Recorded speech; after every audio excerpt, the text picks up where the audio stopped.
this morning we saw some of the linear classifiers. So we're progressing to things that are not necessarily more complex, but different types of classifiers.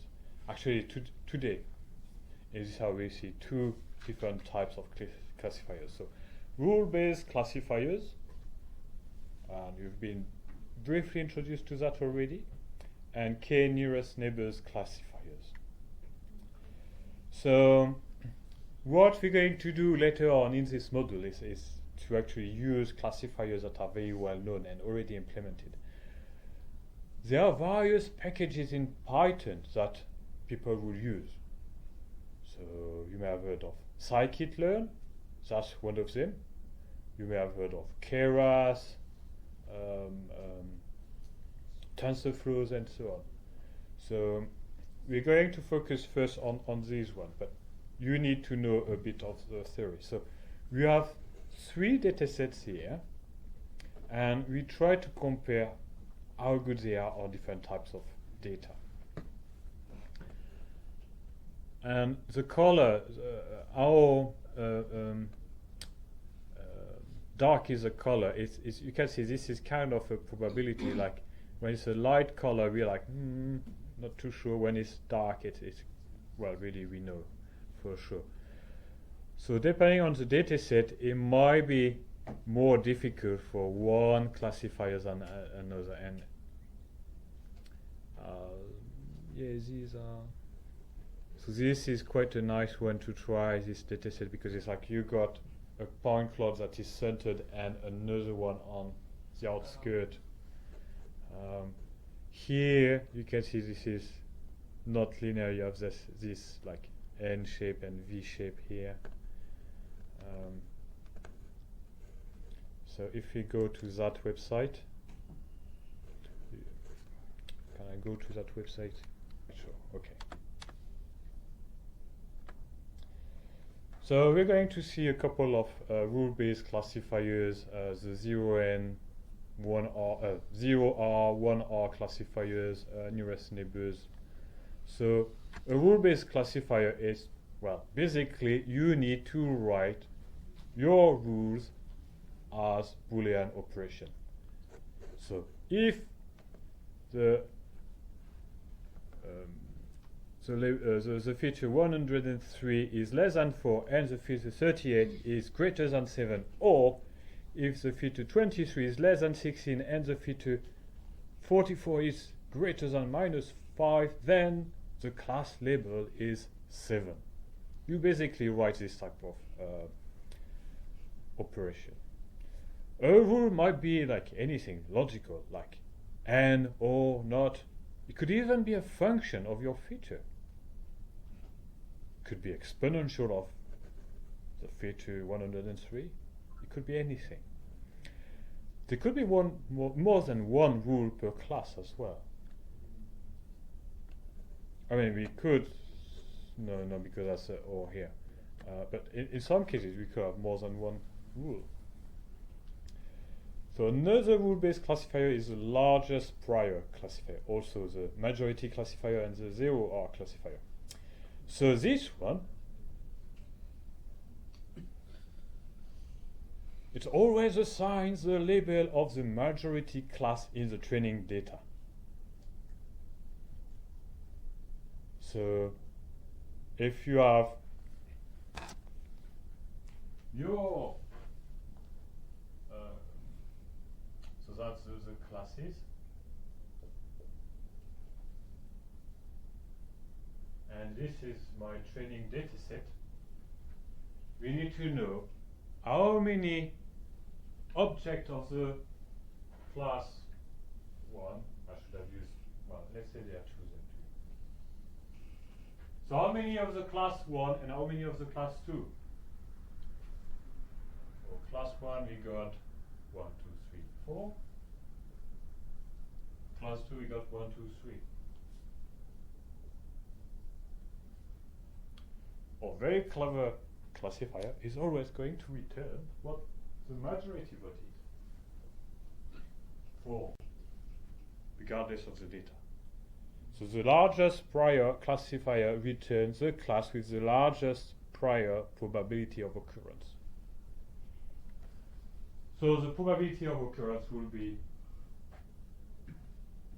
for class 1, 4 divided by 7, for class 2, 3 divided by 7. I'm not going to do the math, but we can see that P1 is greater than P2, in which case it's going to return. The guess will always be class 1. So that's basically what this slide meant. And this is basically what I just did with this example on the blackboard. So this is our priority. This is the number of data points for class I divided by the total number of points. So we could compute here the error as well. So we will need to compute the number of green circles, the number of red triangles, the number of blue triangles, the number of black squares, which one has the highest probability of occurrence, and then compute the error. So there are 20 objects in total, there are 4 classes, so there are 4 prior probabilities. So there are 4 red triangles, so the probability is 4 divided by 20, which is the number of objects, and this is 0.2. We do the same for the other classes, 6 green, 7 blue, 3 blacks. So the highest probability is for the blue triangles. So the error would be 1 minus 0.35, and this is that's our error.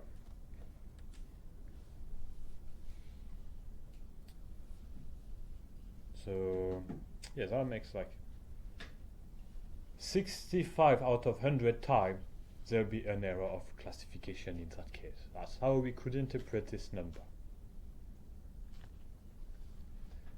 So let's consider this. We could create a rule-based classifier. That's to find the green circles, or green circles or blue circles. So we have class gray as well, class green. So class gray will. So if you look at here, if that's greater than 0.25 and less than 0.5, so basically we are in that range.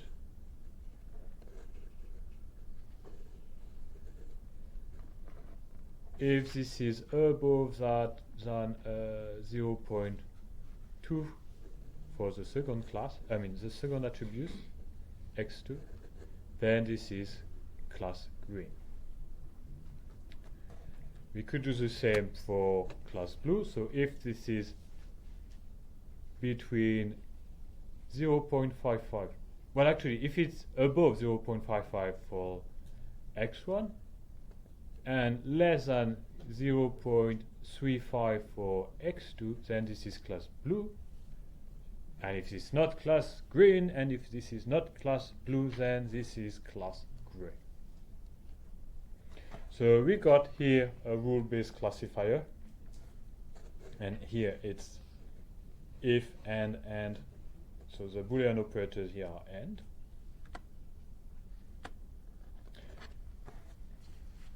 That's the number of gray, green, and blue points, and we have a percentage of the total. So we have more gray points than anything else. So what would be the error rate of the largest prior 0R classifier?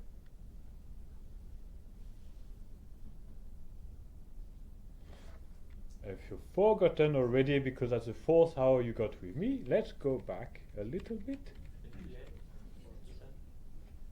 So, I haven't computed it. So what I wanted to show is the question I'm asking is about this. So we need to know which class got the highest chance to occur, which I think was the gray one. So we need to know the total of how many new objects we have in our dataset. So we compute the probability, and then we do to know the error is 1 minus that probability. So let's do it again. Okay. Gray.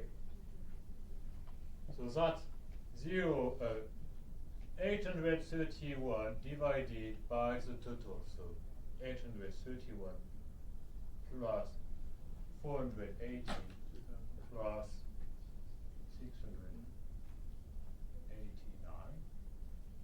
So that's our probability for class gray. The error will be 1 minus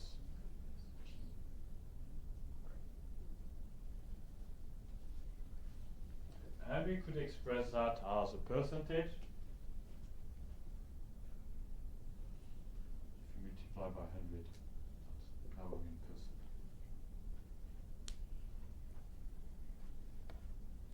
So that will be the answer to that question. So the 1R classifier rule, we check, it's slightly different. So it's a bit more clever actually, because this one, the 0R, always return gray, because that's the most likely to occur. Right. The 1R, you got one rule.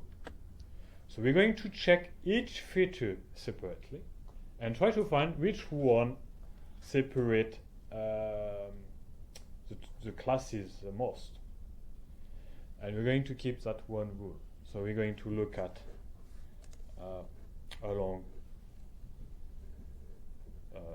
that feature set, that feature, and that feature. So for example, here we will find that this line here is producing the lowest error rate. And that'll be, well, okay, let's use that then. Above this is labeled gray, below this is labeled blue. Let's forget about the greens. With that 1R classifier, we can't predict more than 2 classes. This is just not feasible. Now the 0R and 1R classifiers are not really things we will tend to use in practice, but they are good for in education because they are very simple ones.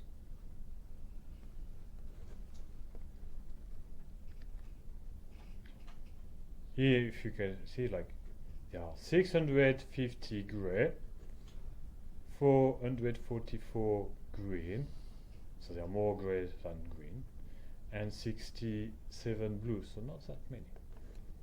Here we got 147 gray, 57 green, 635 blues. So it's actually not a bad classifier. But you can see we are only varying along one axis.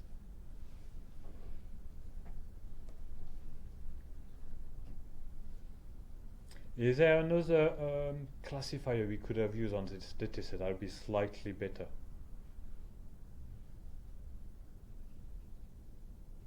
Or maybe that won't be better, I don't know. Maybe that'd be 50-50. Well, we could have used rule-based classifiers where we define our rules ourselves, which we did before. We could try a linear classifier, like maybe here, and then that could split the grays from the blues. And again, let's forget about the greens. There are just not enough of them, I guess. Or maybe it's just that they are in the middle of this area of gray points.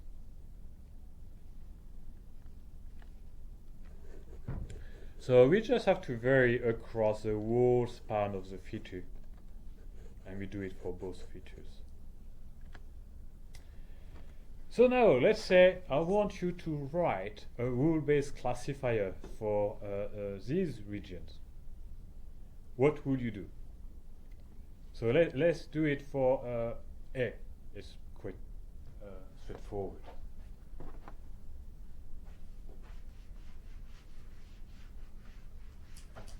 So could someone derive one or several rules to classify this dataset? Greater than 2.5 and less than 8. Oh, wait, I'm not at that. Okay, if x1 Greater than or equal to 2.5. Oh, sorry, 3. 3 And less than 8. Less than or equal to 8. and so x1 as well, Yeah, x1 less than or equal to 8. less than 8. Then it's Is that all? no, and And if x2 greater than or equal to 1 and less than or equal to 4.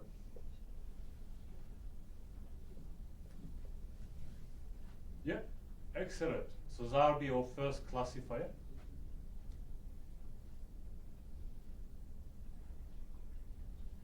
And that's for class green. Oh no, blacks. That's the fourth hour. I start to be tired as well. But I can see you're following.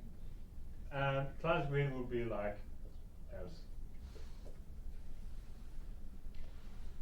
So for the third dataset, it looks like this is centered on 3, 8.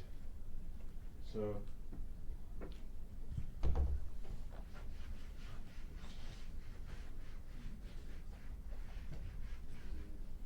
all all datasets, so the blacks are centered on 3, 8. The radius is probably 2.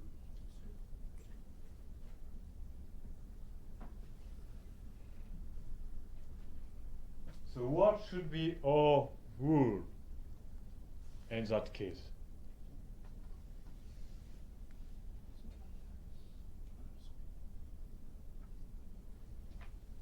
Well, remember the Euclidean distance that we did this morning? x1 minus x2 square rule No, it's not x1 minus x2. It's maybe if dist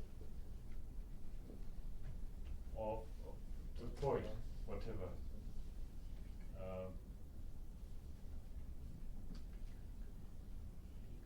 less than or equal to the radius, which is r, then it's black, else it's green. I use the right color now. So we just need to know how to compute this, and it's like I told you we could use functions, right? Sorry. Can we get a darker marker? Because we're not seeing. Yeah. I can't see clearly. Is there anywhere we can go and pick up on? You want another pen? A darker You have to give me a second because I have to go to my office. No problem. There's really nothing here. No. Sorry about that.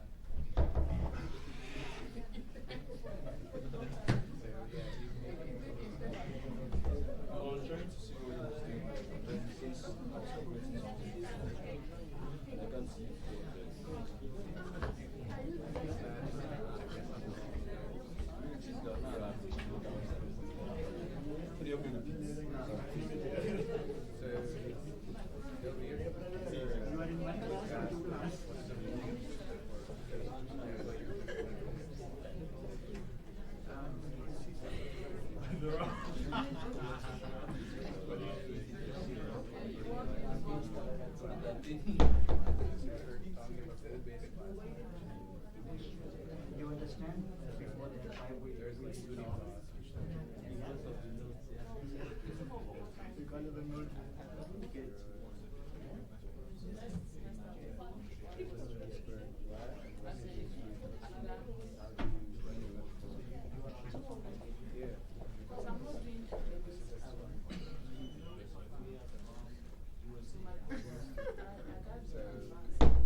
Right, you're right, you can't see very much.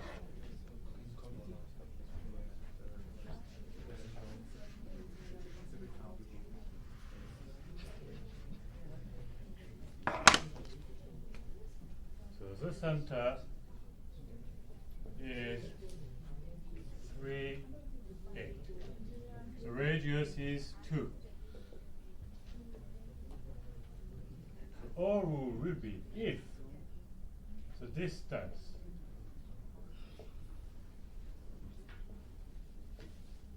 between the point and the center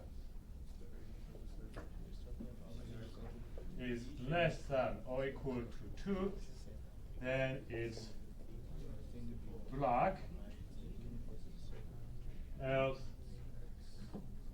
this is green. As I said earlier, we could have functions in our rules. So this here will be the square root of x1 minus 3 plus x2 minus 8 as square value, and that's our distance. So we got our classifier for that one. And then this one will be a bit, it's a funny one. So we got a triangle here, we got a circle here, and a square here. So that'll be a funny one to try to write down. We won't do it in the class, but that's something you can try at home. Yes? What is radius? If you look at the dataset B, by eye, I will say that the radius is 2. Because, yeah, it looks like this is 2. Okay. So Let who shows how to see? this I probably have several rules. So one will be definitely define a rule for that square. Okay. Then it's like, if this is in that triangle and not in that square, then it's black. And if that's in the triangle but in that circle, then this is green. And the rest is green. So do the square first, okay? It'll be a very funny one to try to write as with these rules. So I will do the square first. Then, if that's in the triangle, but not in that square, then this is black, else it's green. So you need like 3 rules here. I will go for next Tuesday and we'll try to write it down if you'd like.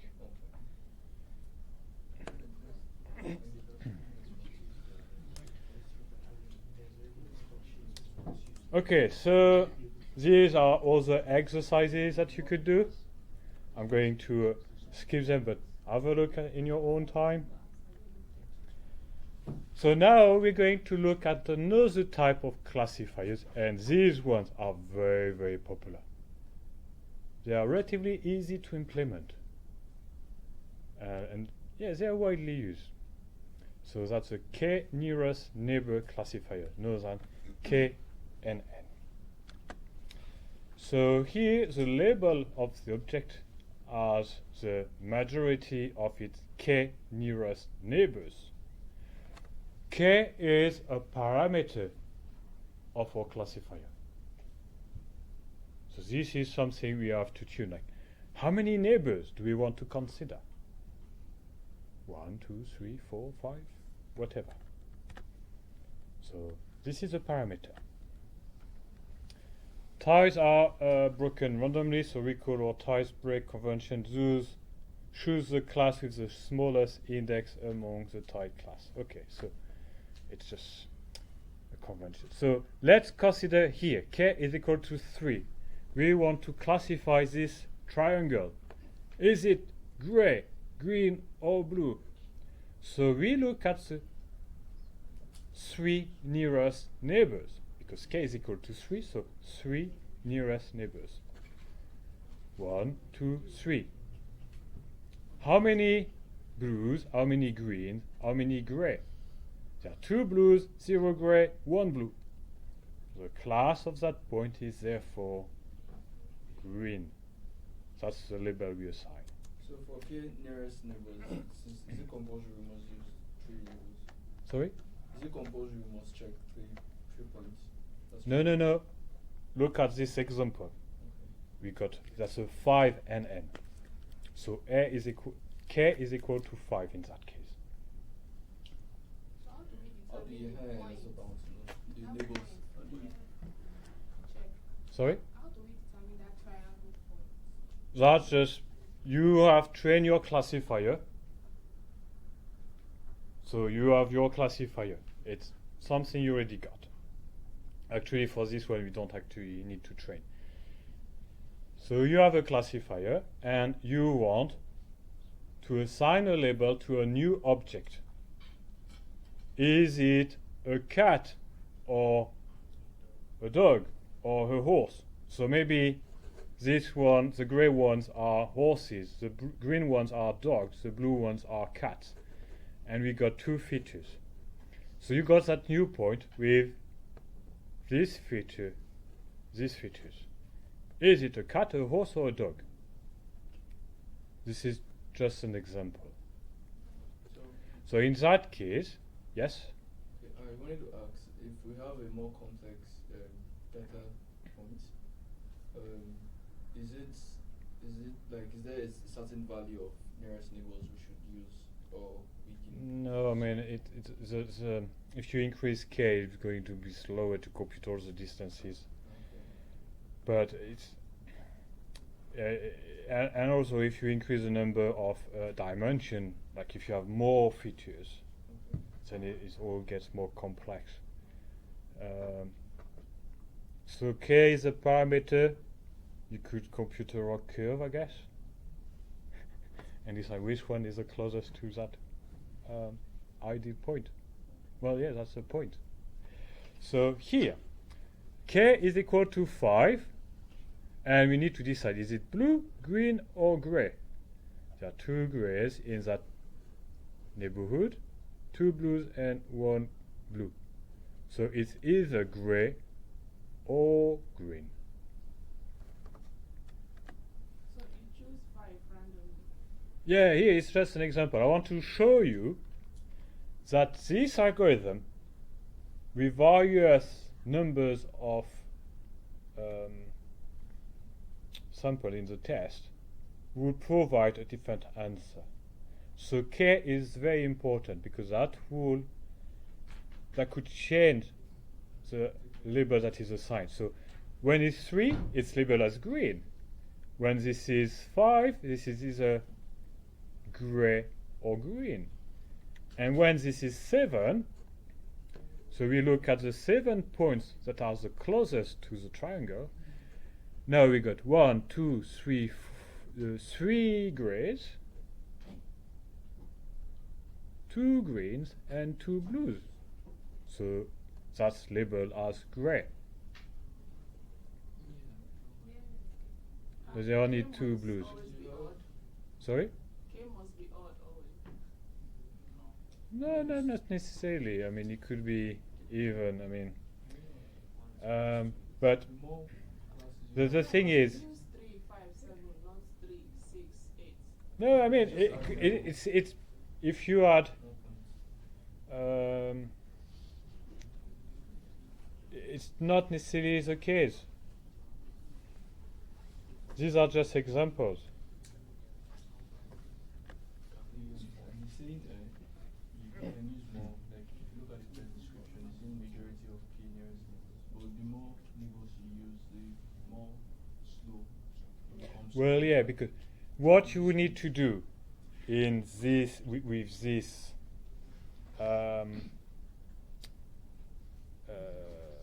with this model, you need to find the k nearest points.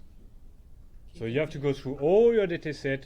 For a new point, you go through all your dataset to know how far it is from all the points. You need to sort that, so only consider the 7, I mean in that case 7 closest points. Yes. So it's quite intensive, but that works relatively well. If you look at, I could have used the web page, I think it's still loaded. The nearest neighbors, you can see here. It's actually not a bad one. I don't know what's the value of k here, but it worked relatively well.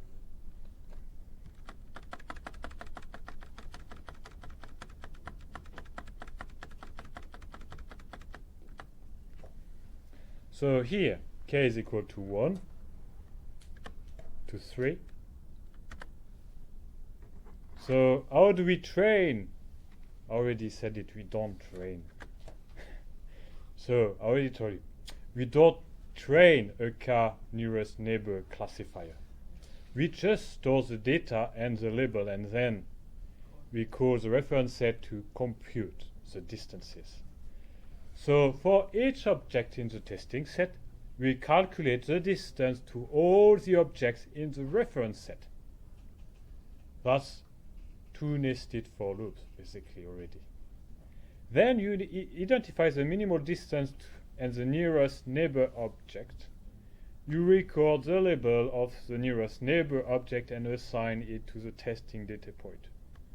That's for k, when k is equal to 1. So basically this is, well, this is 3 for loops.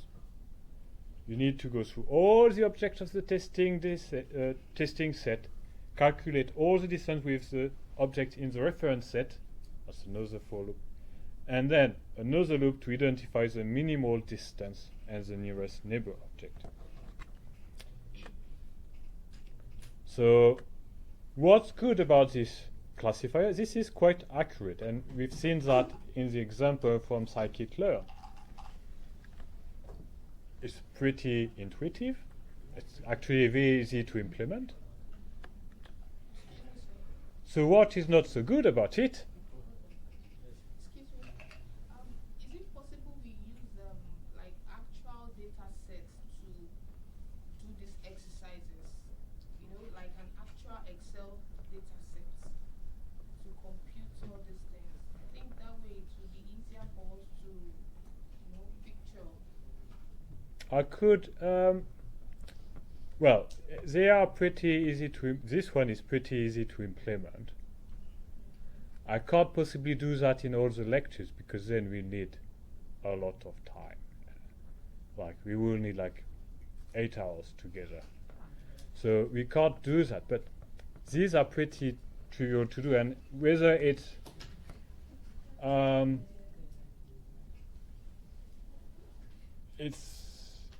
the slide or running the code. I guess running the code you see that it works and that what I'm saying is true. That will be the main difference. But I could easily implement that with a few lines of code. So this is not really a big problem to do that, at least for some of these questions. I don't see the point of like doing this. I mean, this is basically you have the data set, you have your rules, and you can see like this is a circle, right? This is a square or a rectangle. So I hope you're convinced that these rules will work. But for that one in particular, I'll be happy to implement it so that you can see how it works. So what is not so good about it? You need a lot of storage space because you need to keep the reference dataset, compute the distances for n distances for n objects, and this is rather slow because you just keep repeating it.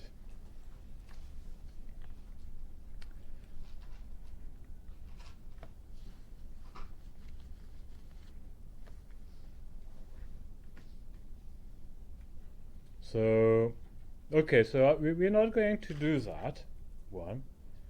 But what I'll do for next Tuesday, or maybe the Tuesday after, I guess, I could implement the class, I mean the classifier, this one, and run it on this dataset with 3 attributes or features, with 3 classes, and then we see for this point for various numbers of k, like 3 and 5, and see which one is if it's class 1, 2, 3.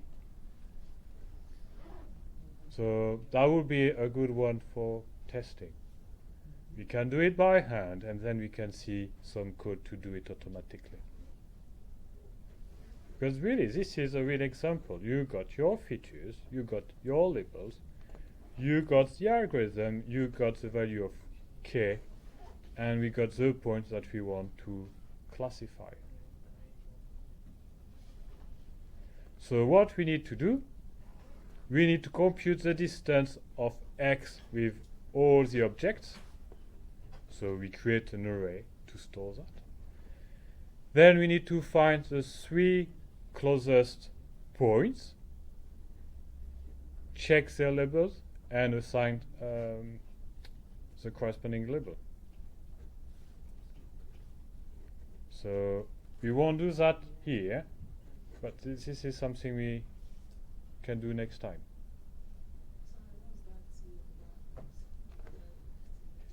Right, you know, we are using classifiers. So we have testing data, training data, and we got a new point, and we want to know, is it class 1, class 2, or class 3? So that's basically the question. So in this example, we want to use a k nearest neighbor classifier.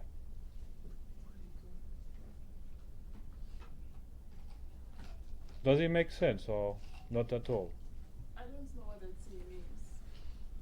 What C means? Yeah, is it transpose or testing or what? What C? X. X here. Yeah. This is No, a not point the we X, want the to T. label. That's Which C? raised to power T. You T put for 1 T. comma minus 2 comma minus 1 in parentheses or square brackets. This? Power 2. I mean this part. This. The T. That's T, that's transpose. I mean, you can ignore that, really.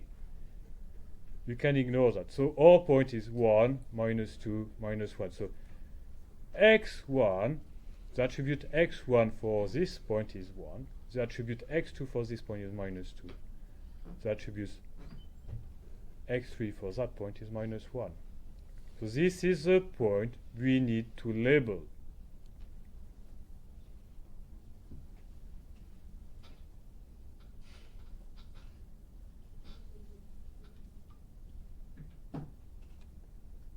So you have attributes that we use to train our classifiers. I know I said we don't train that one, but that's not the point. Does it make sense? Yes. You sure? Yes.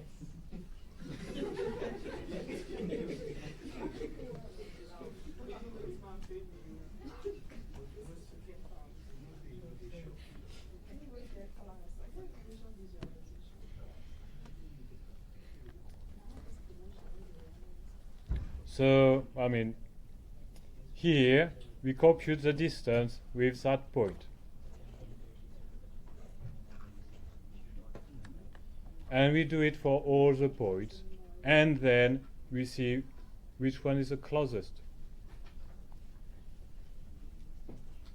So I'll go through that one in particular. I'm happy to write some code so you can see actually how it works step by step.